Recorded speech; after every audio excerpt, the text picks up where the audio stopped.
Hello दोस्तों, क्या हाल है? खुश हो दो रहो। मैं करता हूँ सारे दोस्त कैसे होंगे, भाई को दुआ में याद रखते होंगे। दोस्तों स्टार टेक कॉम्बो बोर्ड आया है मेरे पास, HD रिसीवर है दोस्तों। ये इसमें बोर्ड वजह लगा हुआ है 1506T। ठीक है दोस्तों, ये बोर्ड वजह लगा हुआ है, रेड लाइट पे आया हुआ है। तो रेड लाइट पे दोस्तों ये फॉल्ट आज निकालता है इसमें। अगर कोई दोस्त चैनल पे नया है, चैनल को सब्सक्राइब आदमी करके रखे ताकि ऐसी मज़ीद इन्फॉर्मेशन वीडियो आप भाइयों को फ्यूचर में देखने को मिलती रहे। और दोस्तों साथ में लाइक किया करो, लाइक से थोड़ी पैसे लगते हैं। लाइक से हमारी हौसला अफजाई होती है, हम अच्छी अच्छी वीडियो बना के अपलोड करते हैं आप भाइयों के लिए। ठीक है दोस्तों, तो अभी इसमें सबसे पहले अपन वोल्ट चेक करेंगे। ठीक है दोस्तों, अमूमन में यही हर वीडियो में बात करता रहता हूँ, अगर आप रिसीवर का काम करते हो तो डिजिटल मीटर से किया करो, क्योंकि इसमें परफेक्ट अपन को पता लगता है कौन से वोल्ट कितने कम है। ठीक है दोस्तों, तो इस वजह से भी रिसीवर ऑन नहीं होते। कोई भी 1 वोल्ट 19-20 का भी फर्क होता है तो पे रिसीवर ऑन नहीं होता है। तो सबसे पहले अपन इसमें सप्लाई चेक करेंगे। ये 12 वोल्ट की सप्लाई है, तो इसमें सप्लाई 12 वोल्ट की आ रही है। मीटर में थोड़ा सही से रख देता हूँ। ठीक है दोस्तों, इसमें 12 वोल्ट आ रहे हैं। और इसके बाद अपन चेक करेंगे इसके 5 वोल्ट, ये कम बन रहे हैं। ठीक है दोस्तों, कम भी बन रहे हैं और इसमें फ्लैश भी आ रहा है। दोस्तों ये फ्लैश इसमें मक्खी ऐसी भी ख़राब हो सकती है और आगे शॉर्टेज भी हो सकती है। तो सबसे पहले अपन चेक करेंगे इसमें मक्खी ऐसी लगा के, और दूसरे वोल्ट मैंने चेक किए। ठीक है दोस्तों, तकरीबन सारे ठीक आ रहे हैं, तो 5 वोल्ट इसमें कम आ रहे हैं। तो सबसे पहले अपन मक्खी ऐसी इसमें लगा लेते हैं, क्योंकि अमूमन इसमें ही ज़्यादा फॉल्ट आता है। 5 वोल्ट अगर आपके पास मक्खी ऐसी अवेलेबल नहीं है तो आप इसमें रेगुलेटर सर्किट भी एक छोटा सा सर्किट आता है वो लगा सकते हो।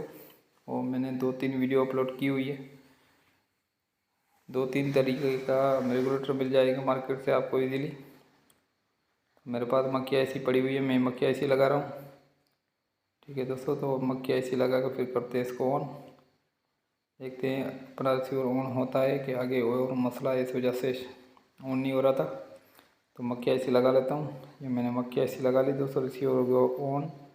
तो अभी अपन इसको कर लेंगे प्रॉपर साफ़। ठीक है दोस्तों, रुई और कपास की मदद से इसको साफ़ कर लेंगे ताकि इसमें जो नमी वगैरह हो, जो शॉर्टेज वगैरह हो ख़त्म हो जाए और दोबारा अपन को कंप्लेंट भी ना मिले और कस्टमर के पास चीज़ कस्टमर की चलती रहे। ये रुई की मदद से और कपास की। ठीक है दोस्तों, इस पेट्रोल यूज़ किया करो। अगर थिनर यूज़ करोगे तो इसके जो फ़िल्टर हैं वो ख़राब हो जाते हैं, क्योंकि थिनर उसमें चला जाता है, इस वजह से इसमें फ़िल्टर में ख़राबी आ जाती है। तो कोशिश करो आप पेट्रोल से वॉश किया करो।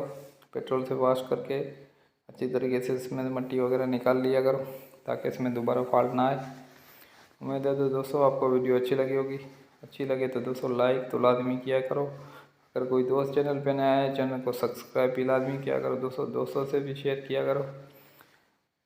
ठीक है दोस्तों, मेरी मेहनत कैसी लगी आपको, और कमेंट करके लाजमी बताया करो ताकि हमारी भी हौसला अफजाई हो, हम अच्छी अच्छी वीडियो बना के आप दोस्तों के लिए ऐसी अच्छी अच्छी वीडियो बना के अपलोड करते रहें।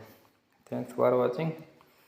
मिलते हैं अपनी नई वीडियो के साथ, नए टॉपिक के साथ। तब तक अपना ख्याल रखना, भाई को दुआ में याद। Thanks for watching. अल्लाह हाफिज़।